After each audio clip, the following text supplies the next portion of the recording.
সন্ধ্যার দিকে আমাদের কাছে একটা ইনফরমেশন ছিল এমবিবি কলেজে পার্শ্ববর্তী যে এলাকা মডার্ন ক্লাব এবং শিবনগর এরিয়াতে কিছু ইলিগ্যাল কন্ট্রাব্যান্ড বিক্রি হচ্ছে। এই খবর পাওয়ার পর ওসি কলেজ টিলা এবং স্টাফ সহকারে শিবনগর এলাকাতে যে লিকের পার আছে ওখানে সাসপেক্টেড হিসাবে আমরা প্রথমে 3 জনকে ওখানে পাই ইনফরমেশন পাওয়ার পর। তো ওখানে একটা স্কুটিও ছিল, স্কুটিটার সাথে 3 জন লোক ছিল। তো তাদের মধ্যে আমরা তাদের ডিটেইন করে তাদের সার্চ করি। সার্চ করার পর স্কুটিতে একটা পাউচ পাওয়া যায় ইলিগ্যাল কন্ট্রাব্যান্ড, যেটা ব্রাউন সুগার আপনারা দেখতে পাচ্ছেন। পাশাপাশি কল্যাণী এলাকা থেকেও আরও 2 জনকে পাওয়া যায় সেম। তাদের মধ্য থেকে সবাইকে 5 জনকে আমরা ডিটেইন করি। তাদের কাছে একটি পাউচ, আপনার 150টা ভায়েল, যে কন্ট্রাব্যান্ড গুডের ভায়েল, 2টো মোবাইল, 1200 টাকা ক্যাশ এবং একটি স্কুটি আমরা রিকভারি করি। এবং তাদের আমরা থানাতে এনে জিজ্ঞাসাবাদ করে জানতে পারিছি যে এগুলা তারা কলেজ এবং সারাউন্ডিং এলাকাতে তারা মূলত সেল করে, কোট্টাগুলা বিক্রি করে। তো তখন তাদের আমরা অ্যারেস্ট করে থানাতে নিয়ে আসি। তাদের এগেনস্টে একটা এনডিপিএস কেস নেই। কন্ট্রাব্যান্ডগুলো খুলে ওজন করার পর দেখতে পাই এর মধ্যে মোট 16 gram brown sugar, suspected brown sugar মজুদ আছে। এগুলো আমরা সিজ করি।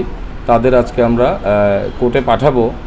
তো এগুলার বাজার মূল্য টেন্টেটিভ আমরা যেটা বুঝতে পারছি 75 থেকে 80 হাজার টাকা হবে।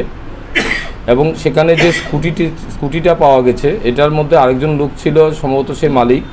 আমরা এটা স্ক্রিন রিপোর্ট বের করছি, মালিককেও আমরা অ্যারেস্ট করব। তো অ্যাকচুয়ালি এরা ম্যাক্সিমাম, এখানে একজন মিনা আছে সেই স্কুটির সাথে জড়িত, সে এর আগেও অ্যারেস্ট হয়েছিল। তো তাকে আমরা অ্যারেস্ট করেছি। এখন তাদের মধ্যে 5 জন যারা অ্যারেস্ট হয়েছে তাদের নাম বিশ্বজিৎ নম, জুয়েল মিয়া, সুজিত সাহা, লিটন দাস এবং বিকি তাঁতি। এই 5 জনকে আমরা অ্যারেস্ট করেছি।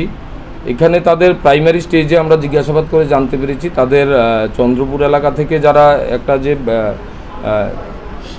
জুয়েল মিয়া, সে চন্দ্রপুর এলাকা বলদাখাল এলাকাতে বাড়ি, সে কোত্থেকে এনে বিক্রি করে একটা নাম আমরা পেয়েছি। আমরা তদন্তের সাথে বলছি না, আমরা তাকে এবং স্কুটির যে মালিক তাকেও আমরা অ্যারেস্ট করব এই কেসের তদন্ত করে।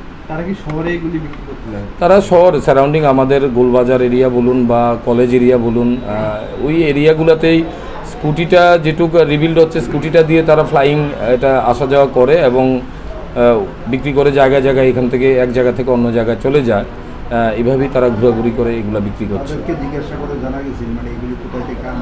না, আমি বললাম আপনাদের যে চন্দ্রপুর এলাকা থেকে আমরা একটা নাম পেয়েছি, যে সাপ্লাইয়ার, আমরা তাকেও অ্যারেস্ট করব এবং যে স্কুটির মালিক সেও এটাতে 100% ইনভলভ আছে, তাকেও আমরা অ্যারেস্ট করব।